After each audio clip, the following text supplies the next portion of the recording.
Hello नाजरीन। तो आप वबाल की सेकंड एपिसोड में देखने वाले हैं कि अनम का तायाजाद अपनी माँ को बहला फुसला कर अनम के रिश्ते के लिए अपने चचा के घर रवाना कर देगा।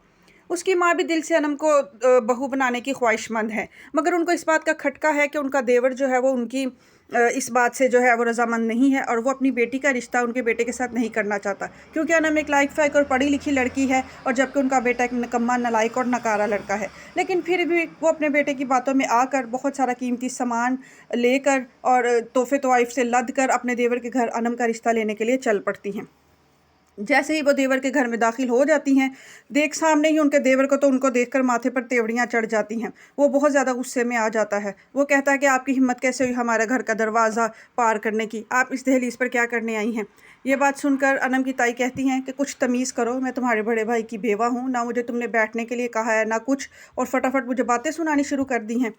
जिसकी वजह से उनका देवर कहेगा कि अगर आप मेरे भाई की बेवा होती और इज़्ज़त से ज़िंदगी गुजार रही होती ना, तो मैं आपको सर आंखों पर बिठाता, मगर आपने पूरे मोहल्ले में अपने सूद के कारोबार की वजह से हमारी बदनामी की हुई है। आप इज़्ज़त के काबिल नहीं हैं। आप हराम की आपको आपके मुंह को हराम लग चुका है। आपका अब हम जैसे सादा लोगों से कोई वास्ता नहीं है। आपकी वजह से मैं गली में सर उठाकर गुजर नहीं सकता हूँ। लोग मुझे तरह तरह की बातें करते हैं। तुम और तुम्हारा बेटा जो है वो काबिल नफ़रत है, ना कि इज़्ज़त के काबिल। अपना ये सामान उठाओ और यहाँ से चलती बनो। तो ताई कहती हैं कि मैंने ऐसा क्या कसूर किया है जो तुम मुझे फजूल बातें सुना रहे हो। लोगों की मजबूरियां होती हैं तो वो मुझसे उधार ले लेते हैं और मैं उनको दे देती हूँ, इसमें ऐसी क्या बुराई है। तो अनम के अब्बू कहते हैं कि इसके अलावा भी आप में बहुत बुराई है। माजी में आप अपनी एक दोस्त को भी कत्ल कर चुकी हैं और उसके कारोबार को आपने हथिया कर अपना ज़रिया मौश बनाया हुआ है। बस अब आप यही सामानिया से निकलें, मैं आपके ज़्यादा मुंह नहीं लगना चाहता, और चली जाएं यहाँ से। गर्ज़ ये कि वो ताई को बहुत जलील करके वहाँ से निकाल देते हैं।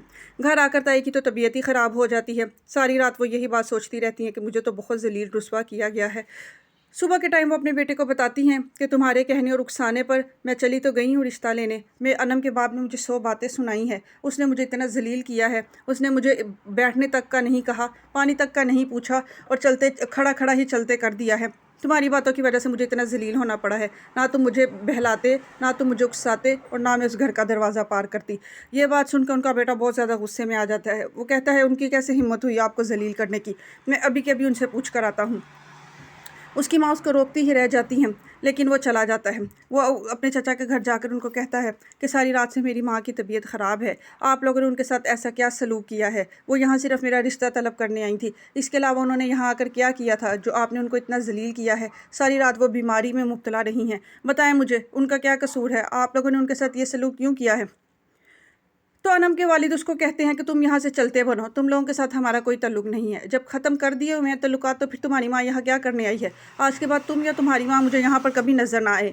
मेरी बेटी तुम लोगों के लिए नहीं रह गई है, वो इतनी पढ़ी लिखी और लाइक फाइक है, मैं उसका किसी और अच्छी जगह रिश्ता करूँगा। तुम जैसे सूद का कारोबार करने वाले मेरी बेटी के लायक नहीं हैं। गर्ज वो अपने भतीजे को भी जलील करके वहाँ से निकाल देते हैं।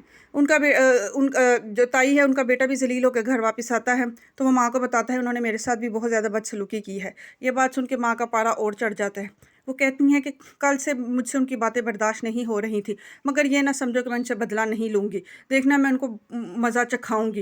गर्ज ये कि ताई अब जो है वो अनम के वालिद के ख़िलाफ़ और अनम के ख़िलाफ़ जो इंतकामी कार्रवाइयों में मुब्तला हो जाएंगी। अगले आने वाली किस्तों में आप देखेंगे कि वो जो है इनकी ज़िंदगी में बहुत ज़्यादा जहर घोलने की कोशिश करेंगी, क्योंकि उनके दिल में जो है वो अब इंतकाम की आग लग चुकी है। और ये इंतकाम की आग उसी वक्त ठंडी होगी जब वो अनम को और उसके घर वालों को जलील और रुस्वा करके अपनी बेइज्जती का बदला लेंगी।